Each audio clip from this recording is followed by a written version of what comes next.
ವೀಕ್ಷಕ ಬಂಧುಗಳೇ, ಇಂದು ಶ್ರೀ ಹೊಂಬುಜ ಅತಿಶಯ ಮಹಾಕ್ಷೇತ್ರ ಪರಮಪೂಜ್ಯ ಜಗದ್ಗುರು ಸ್ವಸ್ತಿ ಶ್ರೀ ಡಾಕ್ಟರ್ ದೇವೇಂದ್ರ ಕೀರ್ತಿ ಭಟ್ಟಾರಕ ಭಟ್ಟಾಚಾರ್ಯವರ್ಯ ಮಹಾಸ್ವಾಮೀಜಿಗಳವರ ಪಾವನ ಸಾನ್ನಿಧ್ಯ, ನೇತೃತ್ವ ಹಾಗೂ ಮಾರ್ಗದರ್ಶನದಲ್ಲಿ ಶ್ರೀ ಹೊಂಬುಜ ಅತಿಶಯ ಮಹಾಕ್ಷೇತ್ರದಲ್ಲಿ ಪರಂಪರಾನುಗತವಾಗಿ ನಡೆದು ಬಂದಿರುವ ಭಗವಾನ್ ಶ್ರೀ ಪಾರ್ಶ್ವನಾಥ ಸ್ವಾಮಿ ಮತ್ತು ಮಹಾಮಾತೆ ಯಕ್ಷಿ ಶ್ರೀ ಪದ್ಮಾವತಿ ದೇವಿ ಅಮ್ಮನವರ ವಾರ್ಷಿಕ ರಥಯಾತ್ರಾ ಮಹೋತ್ಸವದ ಸಂಕ್ಷಿಪ್ತ ದೃಶ್ಯಾವಳಿಗಳನ್ನು ಇಲ್ಲಿ ಪ್ರಸ್ತುತಪಡಿಸುತ್ತಿದ್ದೇವೆ.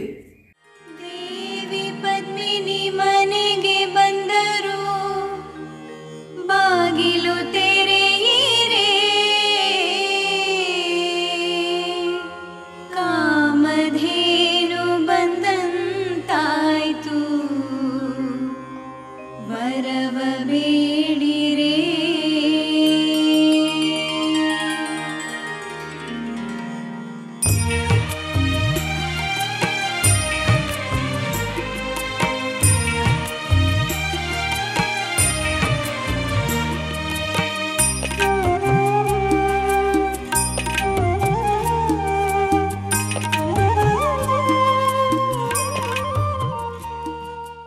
ಮೊದಲಿಗೆ 21/3/2025 ನಡೆದ ಬೆಳ್ಳಿ ರಥೋತ್ಸವ ಮತ್ತು ಪುಷ್ಪ ರಥೋತ್ಸವ ನೋಡೋಣ.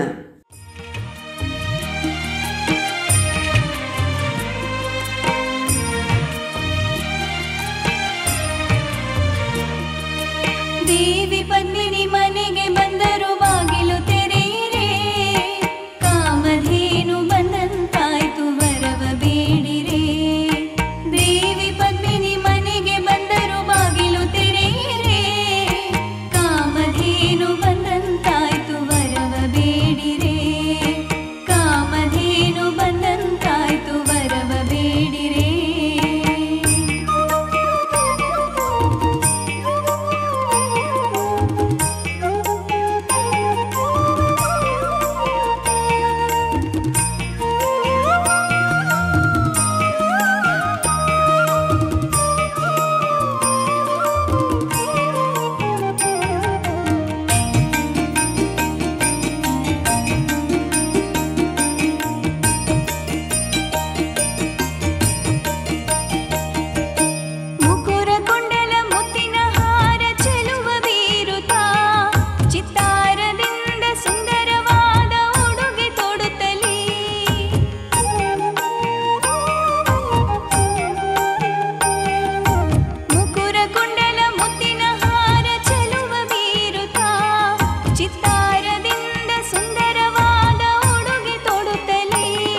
ಬಂದಂತಾಯ್ತು, ವರವ ಬೇಡಿರೆ.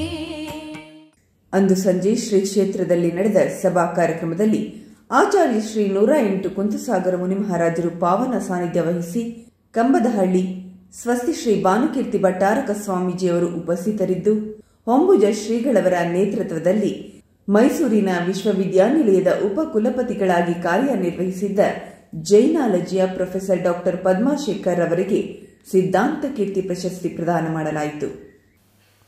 मैं आपको ही कहता हूँ कि अतिशय कौन करता है? 24 तीर्थंकर अतिशय करते हैं? नहीं, वो तो सिद्धालय में जाके विराजमान हो गए. वो कोई भी अतिशय करने के लिए नहीं आते, मध्यलोक में आते ही नहीं. उसके बाद अनंत परमेश्वरी हैं, वो अपने अपने समूह शरण में विराजमान हैं. वो बिना स्वधर्मेंद्र का समोषण संचालन के बिना एक स्थान से दूसरे स्थान पर नहीं जाते. फिर जो अतिशय क्षेत्र कहते हैं वो अतिशय किसका? जब इतिहास हम उठा करके देखते हैं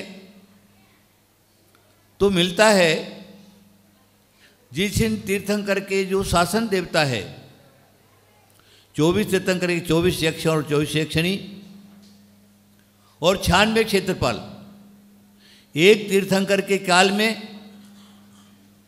4 क्षेत्रपाल होते हैं। 96 क्षेत्रपाल का प्रकरण मिलता है, उनका अनुष्ठान मिलता है, उनका मंत्र मिलता है, उनका जाप्य मिलता है और उनका अनुष्ठान कैसे किया जाए विधि विधान मिलता है। तो ये शासन देवता जो हैं वो जिस जिस मूर्ति का जहाँ पर भी ये है वहाँ पर पुरातत्व जो मूर्तियाँ हैं, सैकड़ों साल हो गए, 1000 साल हो गए, 1500 साल हो गए, 2-2 साल पुरानी, अगर हम देश में भारत में पुरातत्व को देखते हैं तो 2-2-2.5 वर्ष की मूर्तियाँ अभी तक उपलब्ध हैं। ये मूर्तियाँ पाषाण की, लेकिन हमारा प्रतिष्ठा शास्त्र ये कहता है, पुरातत्व ये कहता है, आगम ये कहता है, विधान ये कहता है कि 100 वर्ष मूर्ति की पूजा होने के बाद, चाहे उस मूर्ति की प्रतिष्ठा हो और चाहे नहीं हो, 100 वर्ष तक उस मूर्ति की पूजा अर्चना और अभिषेक होता रहा तो उस मूर्ति के अंदर अवश्य में जो अतिशय प्रकट हो जाता है। वो मूर्ति का जो शासन देवता है वो प्रसन्न हो जाता है और उस मूर्ति की हरदम जो है प्रति क्षण उसकी पूजा होती रहे। बिना लोगों के आए हुए ने तो प्रतिष्ठा नहीं होगी, अतिशय नहीं होगा, उनको प्राप्ति कैसे होगी। इसलिए वो देव वहाँ प्रकट होकर के उसकी मनोकामना को पूर्ण करता है। जाके जिसके दर्शन से लोगों की मनोकामना पूर्ण हो जाती है, उसका नाम अतिशय क्षेत्र है।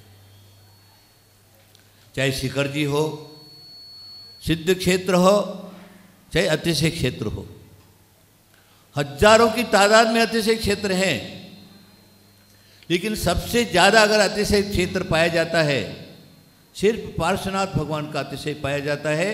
पार्श्वनाथ भगवान के मंदिर पाए जाते हैं, पार्श्वनाथ भगवान की मूर्तियां पाई जाती है और सबसे ज़्यादा मंदिरों में देखा जाए तो महादेवी पद्मावती की मूर्तियां प्राप्त होती हैं। भगवान पार्श्वनाथ को हुए ने ज़्यादा दिन नहीं हुए, सिर्फ महावीर भगवान के मोक्ष जाने के 250 वर्ष पहले ही पार्श्वनाथ भगवान मोक्ष गए, मतलब 3000 वर्ष हुए।